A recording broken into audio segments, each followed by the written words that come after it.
warm welcome to our month-long celebration of the Science Festival, the high point of which is going to be the Mars Orbital Mission.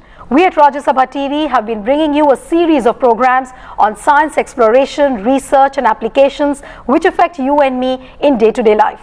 Today we are at the esteemed Tata Institute of Fundamental Science and Research at Mumbai, which of course has played a pioneering role in the basic science research. But when you talk about the basic science research, of course it's going to be about studies of very elementary particles. And one such particle is called neutrino, which has evoked immense interests of the physicists, scientists and mathematicians across the world. But what exactly is a neutrino? What has India done to develop the study and research of neutrino, and what are the challenges faced by India vis-a-vis other countries? I'm joined by an esteemed panel of guests whom I'm of course going to introduce to you. To my left is Professor Nabha Mandal, who is the project director of the India-based Neutrino Observatory and senior professor of the Tata Institute of Fundamental Research. Next to him is Professor Sanjeev Agarwal. He's Institute of Physics from Bhubaneswar. He's flown down all the way from Bhubaneswar to Mumbai to take part in this program. Then we have Professor Vandana Nanal, who is from the Tata Institute of Fundamental Research, and at the extreme left is Dr. B. Satyanarayana, Tata Institute of Fundamental Research.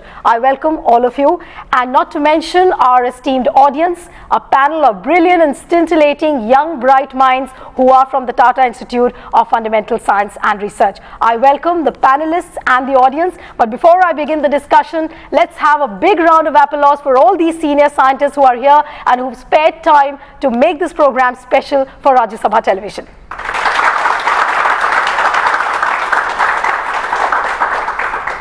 Thank you very much. Now let's begin the discussion with Professor Mandal, who's of course at the helm of affairs of this entire project called India-based Neutrino Observatory, the INO project which is coming up.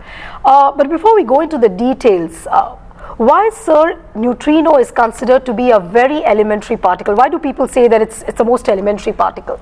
Well, neutrino is one of the elementary particles. There are other elementary particles like electron and quarks. They are also elementary particles, and neutrino is one of such particles. Right. And you call it elementary when it cannot be divided anymore. It's the final, the building blocks of anything. I mean, so other particles like protons, neutrons, atoms, whole universe, you, me, they are all made out of ultimately these fundamental particles. So for a layman, it wouldn't be wrong if we say that it's a subatomic, it's an elementary subatomic particle. It's elementary particles, yes, yeah, okay. Exactly, subatomic elementary particles. Okay. But the point is that you are asking that why it is exciting. Right. And so exciting because the neutrinos is there, I mean, with us for quite a long time. I mean, neutrinos are there from the beginning of the universe, but we have also discovered neutrinos in 1956. Right. But some properties of the neutrinos which has come to light in recent experimental observations, that's making the neutrinos is the most exciting area of research. And from that time onwards, the scientists in the country was looking for another laboratory where we can continue the neutrino research, and INO is an attempt towards that direction. Okay, so INO is an attempt towards that direction. But Professor Sanjeev, if I could come to you, there are reports of how China has upstaged India as far as the INO research is concerned. What do you think are the reasons? You see, first of all, I agree that there are in recent times there are lots of activities happening related to neutrinos in China. But you see, if you want to explore some properties of neutrino, say if you are interested in some properties, particular property, okay, like for instance, if you want to measure the mass of that particle, okay, there are many ways of doing that, okay. So Chinese policy, the scientists in that country, they have adopted some plan or some methodology to do that, to measure that. But the way we are going to measure the same property for the same guys are different, okay. But when you talk about China, a project like INO and a project like Juno, that is the Jiangmen Underground Neutrino Observatory, which is almost a complement of what INO is going to do, they are pursuing a common goal. And when the fact that India is lagging behind, and also the time limit which has been given is almost the same when they're going to complete the project as what is there on the paper, how is India going to really recover the time which has lost? You see, especially if the goals are the same, that India might lose out on a very seminal discovery. Yeah, the experiments are different, though we are planning to measure the same thing. and it has its own beauty. Okay, when you measure the same thing in a two different complementary way, so I can say we are not competitors with each other, the way you want to put it. Okay, right. I don't agree with that. The point is that, so you don't see India and China competing on this front at all? See, we are trying to achieve the same goal, but the methodology is totally different. Okay, see, we are first want to discover these properties with atmospheric neutrinos, right, and there they are going to do with reactor neutrinos. So you can see the sources are totally different. You're talking about this Diabe, this Juno experiment. Okay, right. So you see the neutrinos are totally different. Their energies are totally different. Their sources are totally different, but they can give us same information.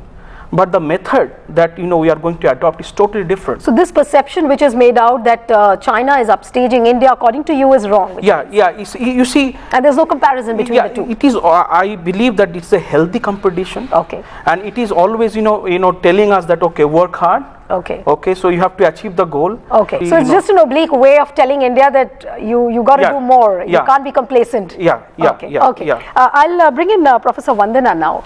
You're also training a lot of students who are coming into neutrino physics, neutrino astronomy. What is that one point of interest why students would probably come and do this kind of a course? So I am an experimental physicist and very therefore strong follower of the fact that seeing is believing. Okay. So that I know that there is a lot of theory in the science, but there's a much more excitement in the experiment, because when you do something, then only a theory is proven or disproven. And unfortunately in India, you find that most of the students actually have a inclination towards the theory. So one of the part is because I think they do not get an opportunities to see the exciting experiments. Right. So along with when the INO program was started, one of the things which was started was the training school. Okay. And it's also part of the TFR's program of training the graduate students, is that you get the students here and try to expose them to this excitement in the experimental science by letting them do the advanced experiments. Right. So that's one of the things, and I think that once they come and see the interesting things, because most of these experiments are also multidisciplinary. So it's not that you are only looking at a neutrino. You may be building gas detectors, so you have to look at some mechanical aspects. You have to make some electronics. You also look at some other properties, and you are looking at some. You're mentioning about so many detectors. Before I bring in a few questions from the audience, I would like to go to Professor Satyanarayana. Your main area has been the detectors, and as far as the neutrinos are concerned, and of course this INO project is concerned, building this ICAL detector is one of the biggest talking points inside the tunnel, which is coming up at the Theni district of Tamil Nadu. What is so special about this detector, and what wonders really can it do to the entire project? It all started, the neutrinos are particles which are highly elusive, so it's very difficult to detect them, because maybe trillions of neutrinos goes through our bodies, maybe in the detector itself, but very few will decide to kind of interact with the detect material. So therefore, one of the first mantra is to have a very large detector, an efficient volume. Detector, First large detector, then of course it has to be efficient in terms of how you detect the particles which are produced. So we use typically the material like iron as the source of this material, where the neutrinos coming from, in this case atmosphere, go and interact with them. Now, since you said the efficient way of detection, so we need to have the detectors which are active detector elements. In our case, these are called resistive plate chambers. Okay. These are gaseous detectors which detect the signals which are produced due to neutrino interaction. But this INO project, which is coming up at Theni district, the weight of the detector is supposed to be some 50 kiloton. Yes. So can't you do away with a lighter detector? You need to have a heavy detector to. That's right. That's what I said. I mean, the thing is, if you want to have a handful of neutrinos at the end of the day to do your physics, you can only maximize it by having a larger and larger detectors. Okay. So one way to do it is to build very dense but very big detectors. So iron offers you such facilities. Okay. Is also a large number of electronic channels that you need to use to record the data coming live. Right. And these signals are extremely fast. Build detector electronics by yourself. Okay. And we even go a step further. We don't buy integrated circuits and build Right. build like ICs and build our circuits. We actually design our own integrated Right. circuits. So you've already listed out the USPs of this INO project. Now let's take in a few questions from the audience here. Or what interests them really when you talk about this INO project coming up at Tamil Nadu? Hello, my name is Mohammed Nizam, and I'm a student here. I'm part of INO project. As we were discussing, it's very exciting and to have such a great project, and it's the first mega science project of India. So that's really an honor for us. But my question means what direct implication it is going to have. It is going to have on society, and some direct application of these means so much money is going to be spent on this project. So for the people and for human beings, means what is going to happen for them is. So that's my question. That's an excellent question. I think Professor Mandal would be in a position to answer you. It's a really good question. That so what is the implications it has and or benefits for the society. So you can look it at two different ways. What is the direct benefit immediately and long-term benefit? Now, if you see directly that, okay, you heard from Dr. Satyanarayana that we are building these detectors, we are building this electronics, etc., from scratches. So and then these are all the people are involved in doing those things. So that building those itself gives us a confidence that we can also make a state-of-the-art detector, a state-of-the-art electronics, right, and then apply it in our areas. For example, this the detectors, particle detectors, are being used for medical imaging. So if I'm not wrong, he was talking about applications. He was asking a question on applications. But for applications, you first need to develop the technology. Exactly. You have to develop the technology, and then only you can use it for the future use. But I'll have to take a break here. When we come back, we talk more on the neutrinos and their future. Back in a moment.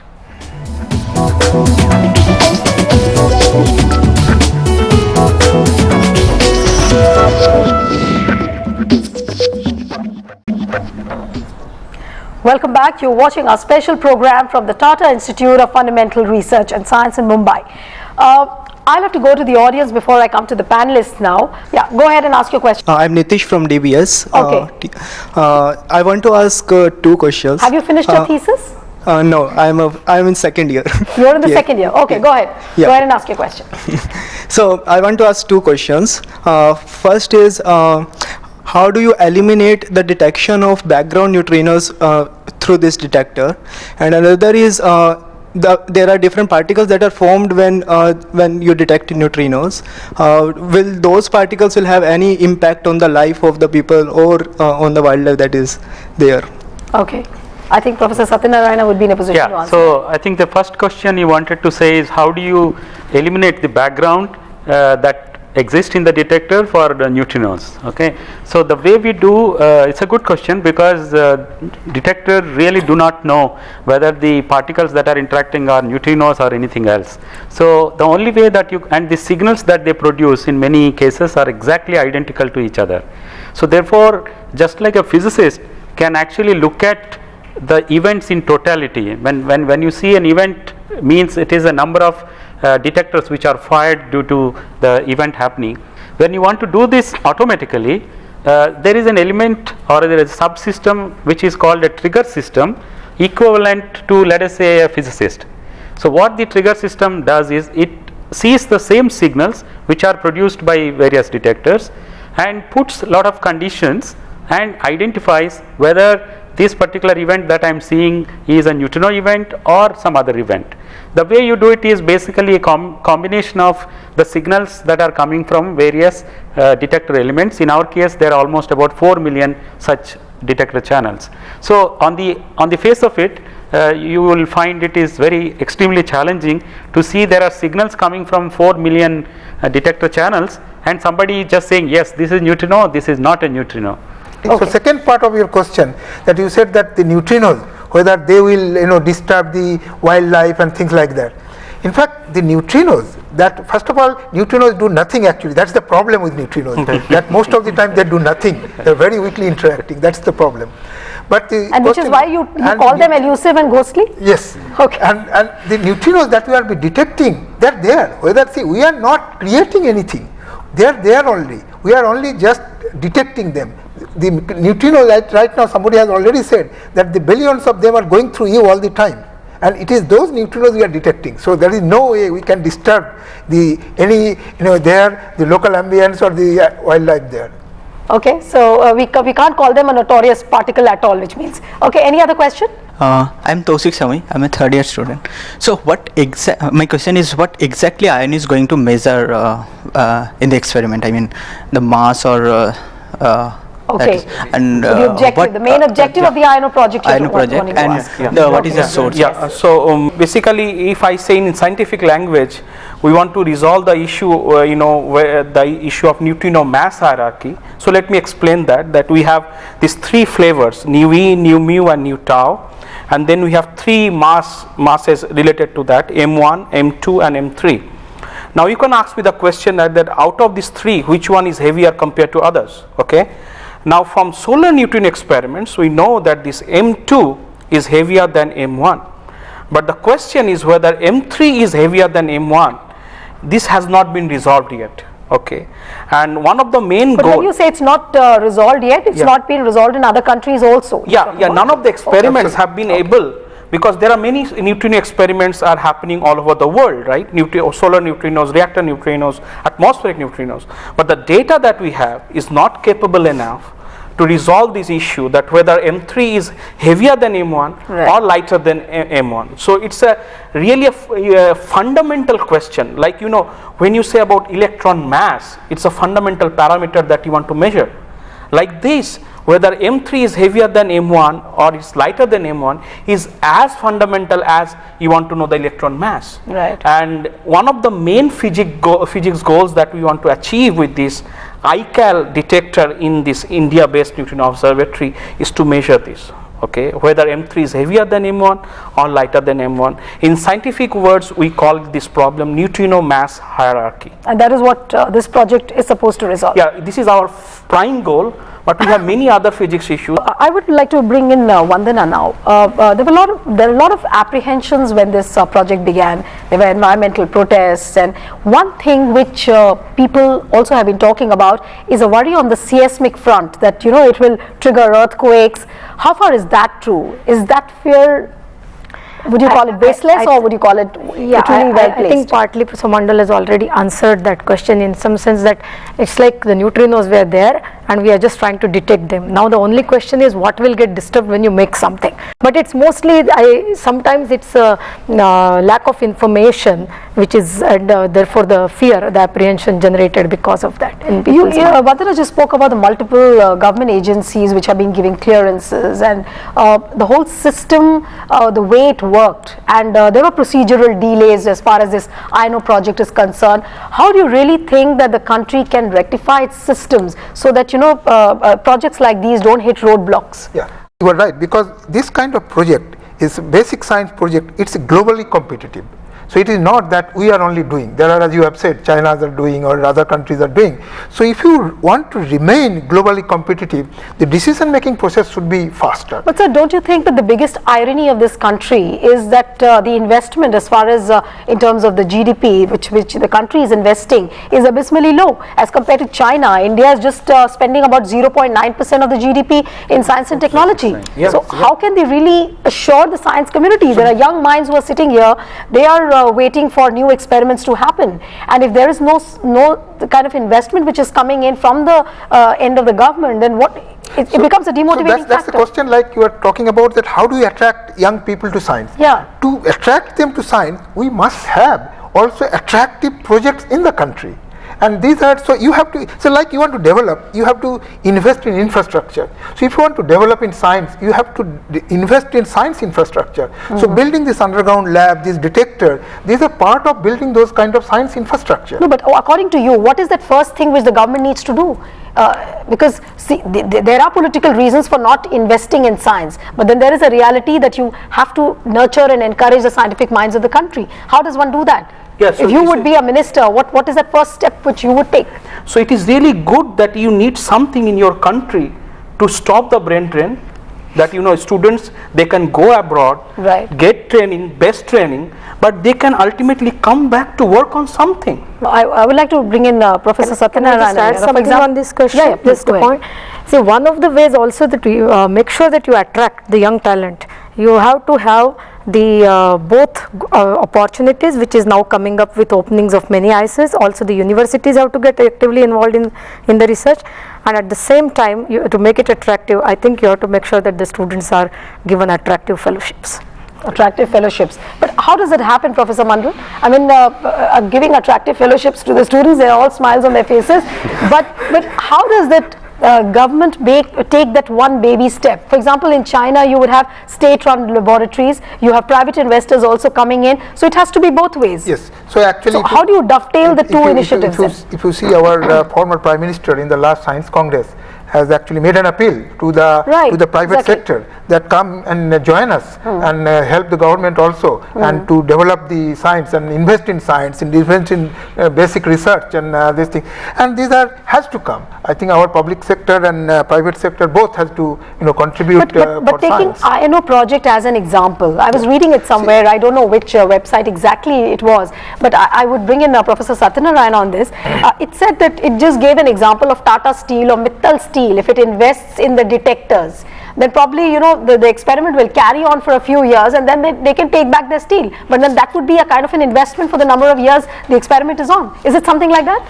Yeah, see, I mean, the point is you can really go into a vicious circle in some way. The thing is, the so-called developed countries at some point of time, as Professor Mondal mentioned, they have invested in science. There is a science infrastructure that was built. It started attracting faculties, people, students, everybody. There are large facilities that were available, like in US or other countries.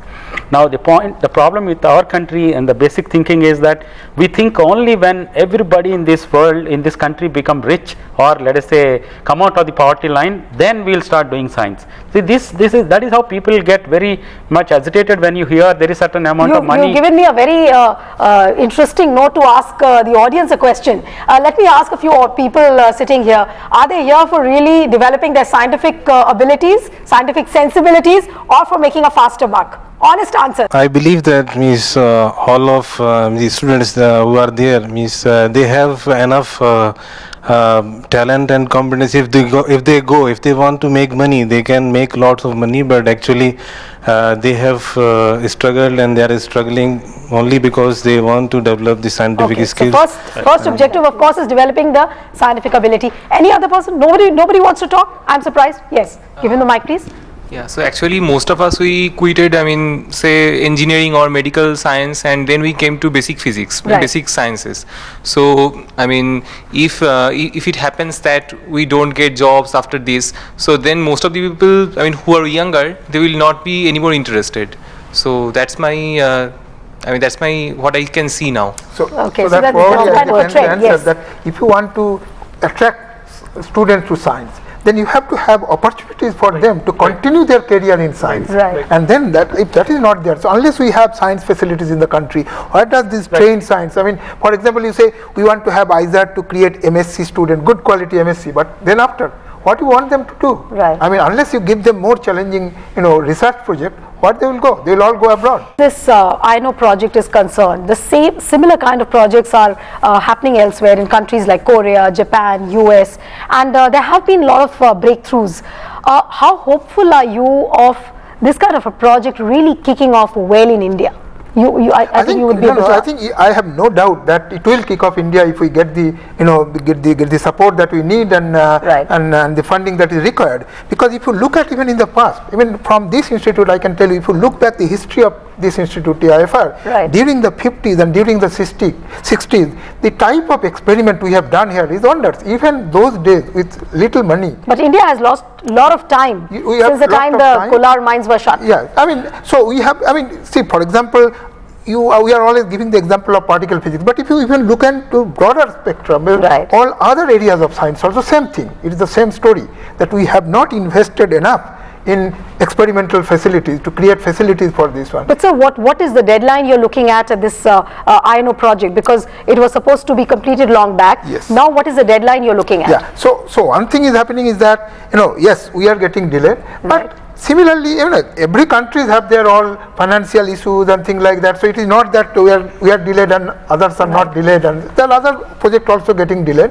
Delays However, are there, but the system needs to be. system need to be this System thing, is But we systemic cannot- failures are the something. Our which- delay is too much actually. Our delay is quite lot.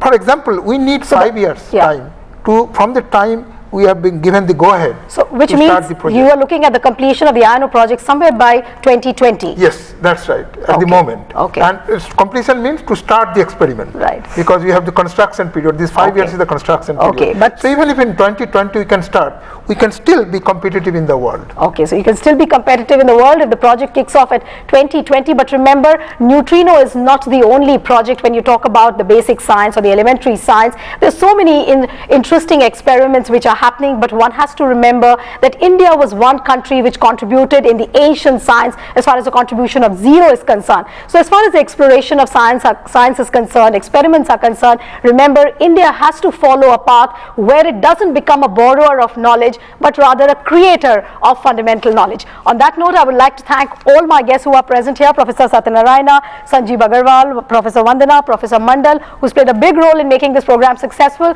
and also this delightful audience who has come here and participated in this program. Thank you all. Thank you all.